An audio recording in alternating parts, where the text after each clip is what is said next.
where do we go from here? I mean, looking forward, what comes next?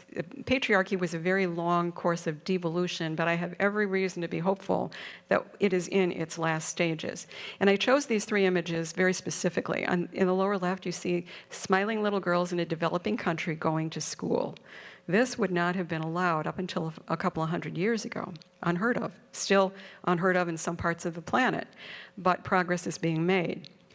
The upper right image is global internet connectivity, because as much as authoritarian governments try to suppress information, you can't really keep the signal from getting through somehow.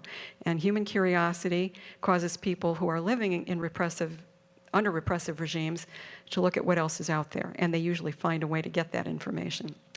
And the lower right, just the sheer massive technological innovation that we have been living with really for the last 200 years has rendered the horse obsolete. If you think about it, patriarchy, and if somebody were to ask me what's changed since 3000 BCE, up until maybe 300 years ago, not a whole heck of a lot. Chronic warfare was still typical. Hierarchical aristocratic societies were typical. Monarchies were typical. But with the Industrial Revolution and the American Revolution and the French Revolution and the Chinese Revolution and the Russian Revolution and on, all of a sudden, crowned heads were being toppled everywhere, and innovation and technology were really making it, the horse was no longer of any kind of tactical advantage to anybody. So, what do we got going for us now? Welcome to the information age. We have supplanted monarchy with democracy. And in developed countries, global gender parity in governing bodies is anticipated in 30 years. Trade has supplanted conquest for economic growth, and it's been proven that there's a higher standard of living in female-led countries. Everybody benefits with higher input from females in government.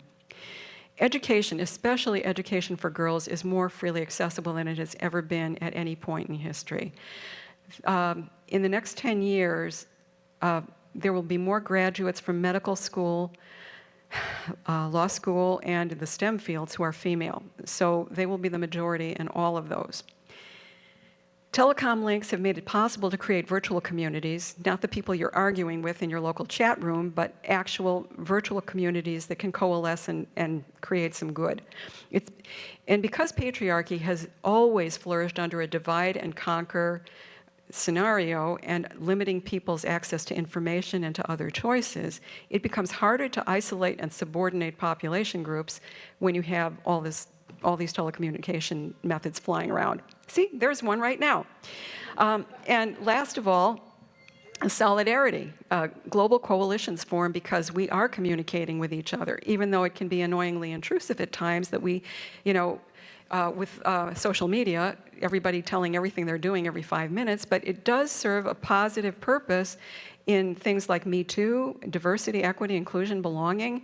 Those are all good things because patriarchy can only last as long as it's an us-them scenario where the people at the top say, if you want to get to the top, you have to be like us, as opposed to everybody else going, hey, I think we can form coalitions without you, and we don't really need you anymore. So inclusion replaces hierarchical exclusion.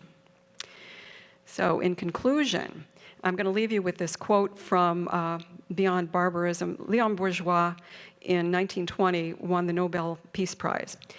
And he says, the rise of man from the animal to the human level was prolonged by the necessity of rising from a state of barbarism and violence to one of order and peace. And history is a myth that men agree to believe, so we're changing the story. Thank you.